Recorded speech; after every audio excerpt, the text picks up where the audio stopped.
الحمد لله رب العالمين والعاقبة للمتقين والصلاة والسلام على سيدنا ونبينا ومولانا محمد وعلى آله وأصحابه الطيبين الطاهرين. أما بعد،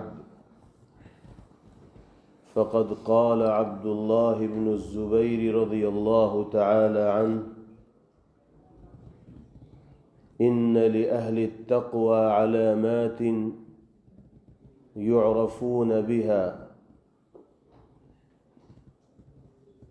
صبر على البلاء، ورضا بالقضاء، وشكر على النعماء، وذل لحكم القرآن، أو كما قال عبد الله بن الزبير رضي الله تعالى عنه. سیدنا حضرت عبداللہ ابن الزبیر رضی اللہ تعالی عنہ خلیفہ اول سیدنا حضرت ابو بکر صدیق رضی اللہ تعالی عنہ کے نواسے ہیں. آپ کی صاحبزادی حضرت اسماء بنت ابی بکر رضی اللہ تعالی عنہ کے صاحبزادے ہیں.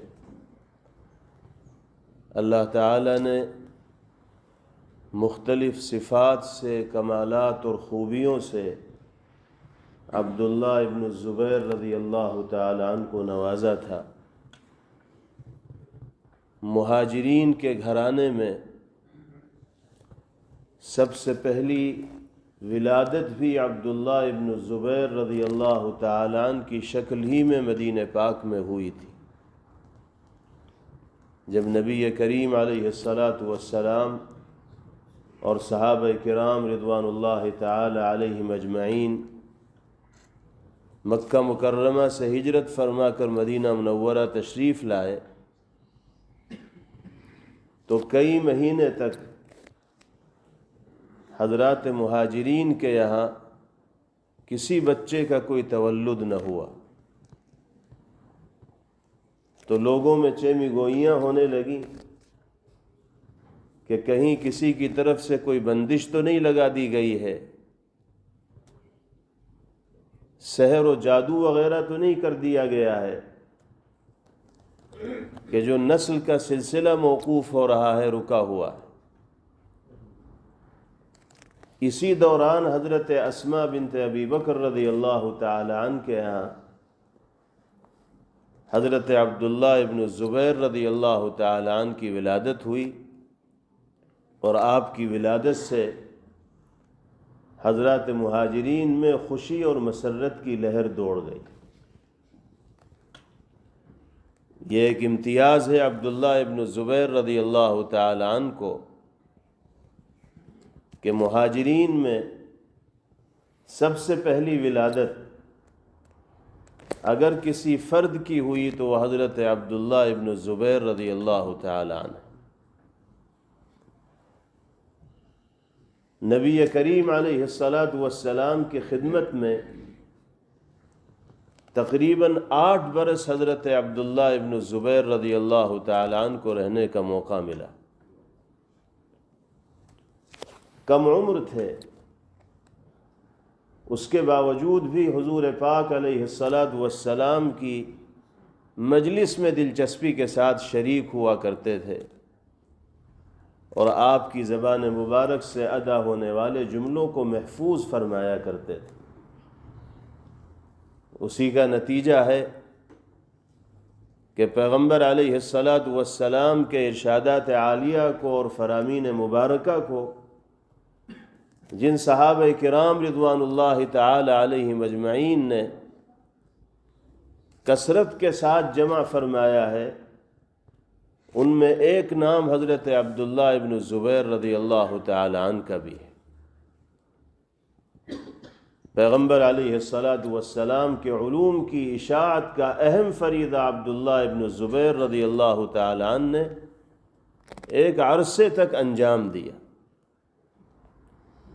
دلیری بہادری اور شجاعت میں بھی عبداللہ ابن الزبیر رضی اللہ تعالیٰ عنہ اپنے ہم عصروں میں اور اپنے زمانے کے لوگوں میں ممتاز اور منفرد تصور کیے جاتے تھے۔ اس کے ساتھ ساتھ عبادت کا، تلاوت کا، وقت پر نمازوں کی ادائیگی کا وہ اہتمام اور جماعت کے ساتھ 5 وقتہ نمازوں کی ادائیگی کی وہ فکر حضرت عبداللہ ابن الزبیر رضی اللہ تعالیٰ عنہ کی زندگی میں دیکھی گئی، جو قیامت تک آنے والے اہل ایمان کے لیے مثال ہے، نمونہ ہے، آئینہ ہے۔ مختلف میدانوں میں حضرت عبداللہ ابن الزبیر رضی اللہ تعالیٰ عنہ متحرک و سرگرم رہا کرتے تھے، اس کے باوجود نماز جس خشوع و خضوع کے ساتھ ادا فرماتے تھے اور مسجد کے ساتھ جیسا ربط و جوڑ حضرت کا پایا جاتا تھا وہ مثالی تھا۔ ایسا جوڑ تھا مسجد کے ساتھ کہ حضرت عبداللہ ابن الزبیر رضی اللہ تعالیٰ عنہ لوگوں میں حمامت المسجد کے نام سے معروف و مشہور ہو گئے تھے کہ تو مسجد کے کبوتر ہیں، ان کا تو جی ہی مسجد میں لگتا ہے، یہ ہر وقت مسجد ہی میں دکھائی دیتے ہیں۔ حالانکہ زندگی کے مختلف میدانوں میں اپنی صلاحیتوں کا مظاہرہ حضرت عبداللہ ابن الزبیر رضی اللہ تعالیٰ عنہ فرمایا کرتے تھے، لیکن اللہ کی بارگاہ میں کثرت کے ساتھ حاضری کا اہتمام بھی حضرت عبداللہ ابن الزبیر رضی اللہ عنہ کی زندگی میں نمایاں طور پر دیکھنے کو ملتا تھا۔ حجاج ابن یوسف کے زمانے میں جب اس ظالم نے مکہ مکرمہ کا محاصرہ کیا تو حضرت عبداللہ ابن الزبیر رضی اللہ تعالیٰ عنہ ہی اس کے مد مقابل تھے، اور اسی مقابلہ آرائی میں عبداللہ ابن الزبیر رضی اللہ تعالیٰ عنہ نے جام شہادت نوش فرمایا۔ تو ان کی زندگی ذوق عبادت، شوق تلاوت، شجاعت و دلیری، بہادری، حدیث کے باب میں مہارت اور فقہی میدان میں رسوخ کے اعتبار سے تاریخ کی کتابوں میں نمایاں مقام کی حامل ہے۔ ہم نے آپ کے سامنے حضرت عبداللہ ابن الزبیر رضی اللہ تعالیٰ عنہ کا ایک مقولہ ہی ابتداءً ذکر کیا، جس میں حضرت نے اہل تقوی کی علامات اور نشانیوں کو بیان فرمایا۔ آپ حضرات جانتے ہیں کہ اہل تقوی وہ خوش نصیب و سعید اور نیک بخت اللہ کے بندے ہیں جن کو باری تعالیٰ کا تقرب خاص حاصل ہوتا ہے، جو دنیاوی کامیابیوں سے بھی سرفراز ہوتے ہیں اور اخروی نجات و سرخروئی بھی ان کا مقدر بنتی ہے، جو اخلاص کے ساتھ اپنی دینی اور ایمانی ذمہ داریوں کو ادا کرنے والے ہوتے ہیں، جو گناہوں سے بچ کر زندگی گزارنے والے ہوتے ہیں۔ قرآن پاک میں متعدد مقامات پر اللہ رب العزت والجلال نے اہل تقوی کی صفات کو ذکر فرمایا، ان کے لیے جو اجر و ثواب باری تعالیٰ کی جانب سے طے کیا گیا اس کا تذکرہ فرمایا، انعامات کا ذکر فرمایا۔ جنت کے سلسلے میں باری تعالیٰ نے ارشاد فرمایا اعدت للمتقین، جنت کو تیار کیا گیا ہے ان خوش نصیب لوگوں کے لیے جو تقوی کی صفت سے مزین و آراستہ ہو کر زندگی گزارنے والے۔ اللہ تعالیٰ ہم سب کو اہل تقوی میں شامل ہو کر زندگی گزارنے کی توفیق نصیب فرمائے۔ حضرت عبداللہ ابن الزبیر رضی اللہ تعالیٰ عنہ فرماتے ہیں ان لأہل التقوی علامات یعرفون بہا، اہل تقوی کی کچھ نشانیاں ہیں، ان نشانیوں کے ذریعے ان کو جانا اور پہچانا جاتا ہے۔ مطلب یہ ہے کہ اللہ کی نگاہ میں متقی وہ لوگ قرار دیے جائیں گے جن کی زندگی میں حضرت عبداللہ ابن الزبیر رضی اللہ تعالیٰ عنہ کی بیان کردہ علامات اور نشانیاں پائی جا رہی ہیں۔ پہلے نمبر پر حضرت نے ارشاد فرمایا صبر علی البلاء۔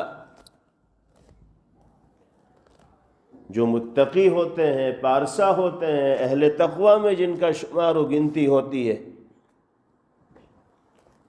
وہ مصائب پر صبر کرنے والے ہوتے ہیں۔ حالات چاہے جیسے ہوں، صراط مستقیم پر مضبوطی کے ساتھ اپنے آپ کو جمانے والے ہوتے ہیں۔ حالات سے متاثر ہو کر وہ کامیابی کے راستے سے منحرف نہیں ہوتے۔ عام طور پر دیکھنے میں آتا ہے کہ حالات کا اثر انسان کی زندگی پر پڑتا ہے۔ بہت اچھے حالات بہت سے لوگوں کے ہو جاتے ہیں تو وہ اللہ کے احکامات پر عمل کرنے سے غافل ہو جاتے ہیں، زیادہ عیش و عشرت کی زندگی گزرنے لگتی ہے، دنیا کی نعمتوں کے حصول میں اتنے مگن ہو جاتے ہیں کہ اللہ کے حقوق کی ادائیگی کی فکر نہیں رہتی۔ اور کبھی ایسا بھی دیکھنے میں آتا ہے کہ حالات کی تنگی کا سامنا کرنے کی وجہ سے لوگ اپنی دینی ذمہ داریوں کی انجام دہی سے غافل ہو جاتے ہیں۔ اہل تقوی کی علامت اور نشانی یہ ہے کہ کسی بھی طرح کے حالات سے ان کا سابقہ پڑے، سرد و گرم احوال میں سے کیسے ہی حالات ان کی زندگی کے اندر آئیں، وہ طاعات پر صبر کا مظاہرہ کرنے والے ہوتے ہیں، دین پر ثبات قدمی کا مظاہرہ کرنے والے ہوتے ہیں، اور شریعت و سنت کے تقاضوں پر عمل اپنی زندگی میں لازمی اور ضروری تصور کرتے ہیں۔ اللہ تعالی صبر کی اس دولت سے ہم سب کو سرفراز فرمائے اور مرتے دم تک ہمیں اور ہماری نسلوں کو شریعت و سنت کے اوپر ثابت قدم فرمائے۔ دوسری علامت حضرت نے بیان فرمائی وَرِضًا بِالْقَضَاءِ۔ اہل تقوی اور متقین حضرات کی ایک علامت اور نشانی یہ ہے کہ وہ تقدیر کے فیصلے پر راضی رہتے ہیں۔ اللہ تعالیٰ نے جو صلاحیتیں اور توانائیاں ان کو عطا فرمائی ہیں، مقاصد کو حاصل کرنے کے لیے شریعت کے دائرے میں رہتے ہوئے، جواز کے دائرے میں رہتے ہوئے اپنی ان صلاحیتوں کا اور توانائیوں کا استعمال کرتے ہیں، اور اس کے بعد جو نتیجہ سامنے آتا ہے اس پر راضی ہو جاتے ہیں اور شکوے شکایت کے بول اور کلمات اپنی زبان سے ادا نہیں کرتے۔ یہ ایک مومن کی شان ہے اور متقی کی پہچان ہے۔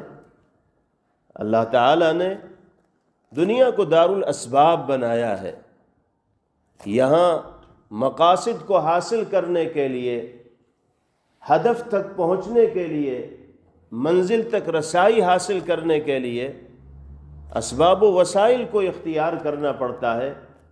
ایک انسان تجارت میں کامیابی کے لیے مختلف اسباب اختیار کر رہا ہے، ایک آدمی تعلیمی میدان میں کامیابی حاصل کرنے کے لیے مختلف وسائل و ذرائع اختیار کر رہا ہے، اس کے بعد فیصلہ وہ اللہ کے اوپر چھوڑتا ہے۔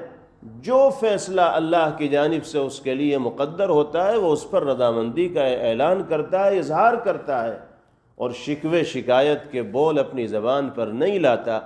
اسی کو قناعت کہا جاتا ہے اور اسی کو رضا بالقضاء کہا جاتا ہے۔ سیدنا حضرت عمر ابن خطاب رضی اللہ تعالی عنہ فرمایا کرتے تھے لا ابالی اصبحت غنیا او فقیرا فانی لا ادری ایہما خیر لی۔ فرماتے تھے کہ مجھے کوئی پرواہ نہیں کہ میری صبح تنگ دستی کی حالت میں ہوگی یا مالداری کی حالت میں ہوگی، غنی ہونے کی حالت میں صبح کروں گا یا تنگ دست ہونے کی حالت میں صبح کروں گا، مجھے معلوم نہیں، مجھے اس کی کوئی پرواہ نہیں، اس لیے کہ میں نہیں جانتا کہ ان دونوں حالتوں میں سے کون سی حالت میں اللہ نے میرے لیے خیر اور بہترائی کو رکھا ہے۔ اپنی طرف سے میں کامیابی حاصل کرنے کے لیے کوششیں کر رہا ہوں، اسباب و وسائل کو اختیار کر رہا ہوں، لیکن کامیابی میرے لیے مقدر ہوگی اللہ کی جانب سے یا نہیں ہوگی، میں اس کے بارے میں کچھ نہیں جانتا اور مجھے اس کی کوئی پرواہ بھی نہیں۔ وجہ اس کی یہ ہے کہ مجھے خود یہ نہیں پتا کہ میرے لیے مالدار ہوتے ہوئے زندگی گزارنا انجام اور نتیجے کے اعتبار سے بہتر ہوگا یا تنگ دست اور فقیری کے ساتھ زندگی گزارنا انجام و نتیجے کے اعتبار سے بہتر ہوگا۔ یہ تو اللہ ہی جانتے ہیں۔ یہ دنیا آزمائش کا گھر ہے، یہاں اگر کسی کو مال بھی ملا ہے تو وہ بھی آزمانے کے لیے اور جانچنے کے لیے، اور کسی کو اگر اللہ نے اپنی کچھ نعمتوں سے محروم بھی فرمایا ہے تو وہ بھی آزمانے کے لیے اور جانچنے کے لیے کون کس آزمائش میں کامیاب ہو رہا ہے اور کون کامیاب نہیں ہو رہا ہے، یہ فیصلہ اللہ رب العزت والجلال کے ہاتھ میں۔ سیدنا حضرت عمر ابن خطاب رضی اللہ تعالیٰ عنہ کا یہ جملہ دنیا میں بسنے والے انسانوں کو اور بالخصوص اہل ایمان کو اس رضا بالقضاء کے جذبے کو اختیار کرنے کی تلقین کرتا ہے جس کی ترغیب اللہ اور اس کے رسول صلی اللہ تعالی علیہ وسلم نے اہل ایمان کو دی ہے۔ تو اہل تقوی کی علامات اور نشانیوں میں سے پہلی نشانی مصائب کے اوپر صبر کی عادت ڈالنا اور ہر حال میں شریعت و سنت کے تقاضے کے اوپر مضبوطی سے جمے رہنا۔ جناب رسول اللہ صلی اللہ علیہ وسلم نے ارشاد فرمایا، عجبا لامر المؤمن ان امرہ کلہ خیر۔ مسلمان کی تو شان ہی الگ ہے، ایمان والے کی تو بات ہی نرالی ہے، اس کے تو دونوں ہاتھوں میں لڈو ہیں، خیر ہی خیر اس کے لیے اللہ کی جانب سے مقدر ہے۔ کیسے؟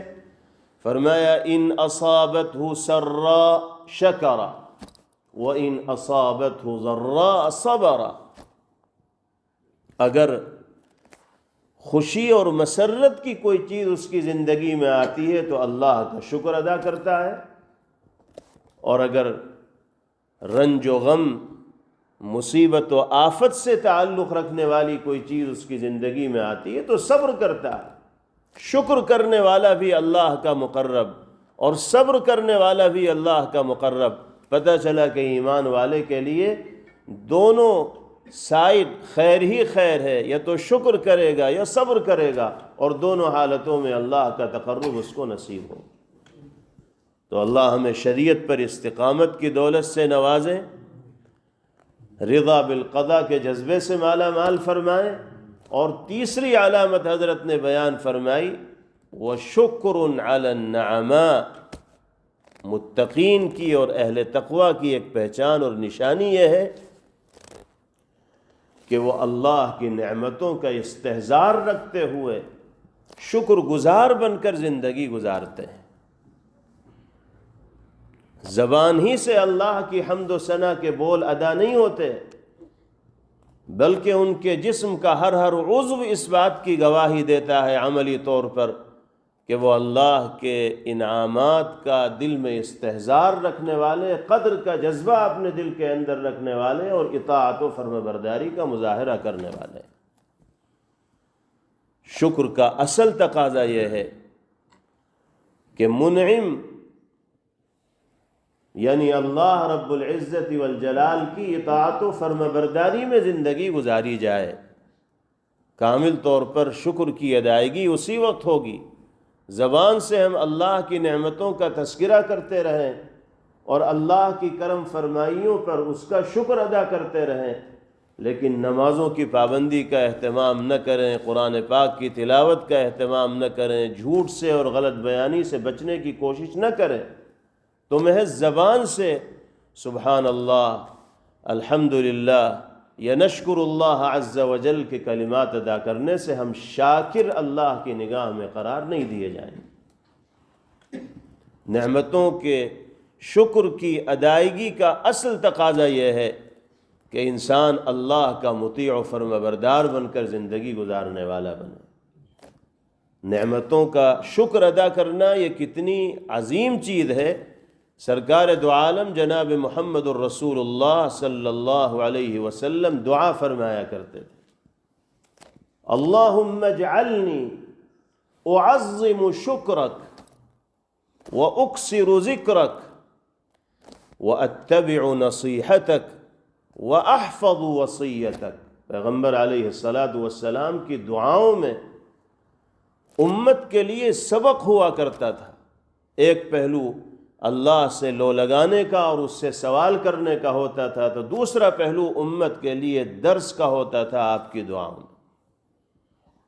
آپ دعا فرما رہے ہیں اللہم اجعلنی اعظم شکرک، اے اللہ مجھے ایسا بنا دیجئے کہ میں آپ کی نعمتوں کے شکر کی ادائیگی کی عظمت کو جاننے والا بن جاؤں، مجھے یہ پتہ چل جائے کہ آپ کی نعمتوں کا شکر ادا کرنا کتنی عظیم شے ہے۔ جب انسان کو نعمتوں کے شکر کی ادائیگی کی عظمت کا احساس ہوگا تو پھر کبھی وہ احسان فراموش نہیں ہوگا، کبھی اللہ کی نعمتوں سے استفادہ کر کے شکر گزاری کے جذبے کے مظاہرے میں کوتاہی اور غفلت کا مظاہرہ کرنے والا نہیں ہوگا۔ اس لیے بنیاد کو درست کرنے کی تلقین اس دعائیہ کلمے کے ذریعے جناب رسول اللہ صلی اللہ علیہ وسلم نے فرمائی۔ باری تعالیٰ کی جانب سے تو نعمتوں کا ایک فیضان ہے، تسلسل ہے، جب سے ہم دنیا میں آئے ہیں اور جب تک رہیں گے۔ بارش کے قطرات میں وہ تسلسل نہیں ہوتا جو اللہ کی نعمتوں اور کرم فرمائیوں میں ہے۔ کن کن نعمتوں کو شمار کریں گے، گنیں گے، ہر نعمت ایسی ہے کہ اس کا کوئی بدل اس کائنات کے اندر موجود نہیں ہے۔ اللہ نے اپنی قدرت سے وہ نعمتیں ہمیں اور آپ کو میسر فرما رکھی ہیں، عطا فرما رکھی ہیں۔ چونکہ شروع سے وہ نعمتیں ہمیں میسر رہتی ہیں، اس لیے ان کی قدر و منزلت کا اور عظمت کا احساس نہیں ہوتا۔ یہ زبان جس سے ہم اپنے قلبی جذبات کی ترجمانی کا کام لیتے ہیں، اپنے دل کا درد اس زبان کے ذریعے ہم لوگوں کے سامنے بیان کر دیتے ہیں، اپنی حاجات اور ضروریات کا اظہار اس زبان کے ذریعے لوگوں کے سامنے کر دیتے ہیں، یہ کوئی معمولی نعمت ہے اللہ کی؟ اگر اسی ایک نعمت کے شکر کی ادائیگی کے لیے ساری زندگی انسان سجدہ ریز رہے تو حق نہیں ادا ہو سکتا۔ چونکہ شروع سے اللہ نے یہ زبان کی نعمت انسان کو عطا کی ہوئی ہوتی ہے، اس لیے اسے عظمت کا احساس نہیں ہوتا۔ پوچھئے ان لوگوں سے کہ جو چاہنے کے باوجود اپنے ما فی الضمیر کو زبان سے ادا نہیں کر پاتے، سوچتے رہ جاتے ہیں، دل مسوس کر رہ جاتے ہیں، کیسے اپنی بات لوگوں تک پہنچائیں، زبانیں ان کی گنگ ہیں، بولنے کی قدرت نہیں ہے۔ ان سے پوچھئے کہ اللہ نے زبان کی شکل میں کیا نعمت و دولت انسان کو عطا فرمائی۔ بھوک لگتی ہے، کھانا ہمیں میسر ہو جاتا ہے، پیاس لگتی ہے، پانی میسر ہو جاتا ہے، جسم کے اندر جو زائد مادے جمع ہوتے ہیں ان کے اخراج کے لیے اللہ رب العزت والجلال نے فطری طور پر نظام بنا رکھا ہے۔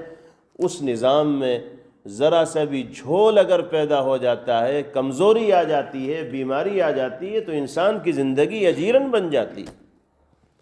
وہی پانی جو انسان کی زندگی کے لیے ایک لازمی چیز ہے، اگر وہ پانی ضرورت سے زائد جسم انسانی کے اندر رکا رہ جائے اور باہر نکلنے کا راستہ نہ ہو تو مچھلی کی طرح انسان تڑپتا ہے، پانی کی زیادتی کی وجہ سے، نہ نکلنے کی وجہ سے۔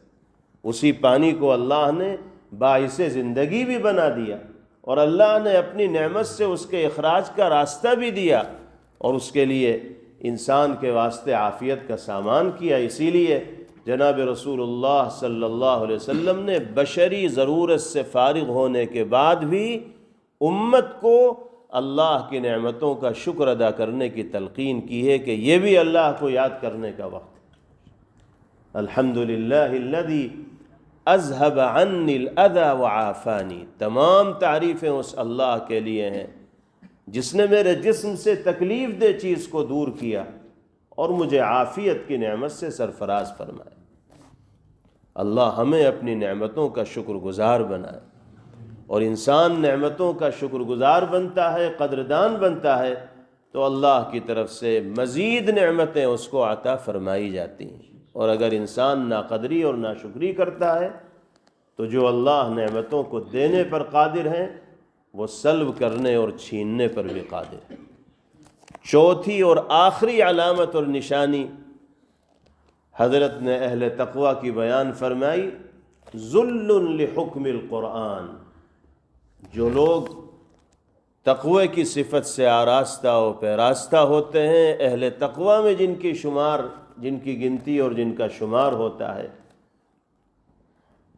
وہ قرآنی فیصلے کے تابع اپنے آپ کو بنا لیتے ہیں۔ اللہ رب العزت والجلال نے قرآن مقدس کے ذریعے جیسی زندگی گزارنے کی تلقین و تاکید فرمائی ہے، ویسی ہی زندگی گزارنے کی فکر و کوشش کرنے والے ہوتے ہیں۔ قرآن پاک وہ کتاب ہدایت ہے کہ جو اس سے جڑ جاتا ہے، جو اس کی رہنمائی کو قبول کر لیتا ہے، جو اس کی ہدایات پر عمل کرنے والا بن جاتا ہے، جو اس جیسی زبان بولنے لگتا ہے، جو اس جیسے کردار کا حامل ہو جاتا ہے، اللہ دنیا میں بھی اس کو عزتوں سے نوازتے ہیں اور آخرت میں بھی سربلندی اس کا مقدر بنتی ہے۔ نبی کریم علیہ الصلاۃ والسلام نے فرمایا، من قال به صدق ومن عمل به اجر ومن دعا الیہ ہدی الی صراط مستقیم۔ جو قرآن کی زبان بولے گا صادق و سچا وہی کہلائے گا، جو قرآنی ہدایات اور تقاضوں پر عمل کرنے والا ہوگا اللہ کی جانب سے انعامات کا اور اجر و ثواب کا مستحق قرار دیا جائے گا۔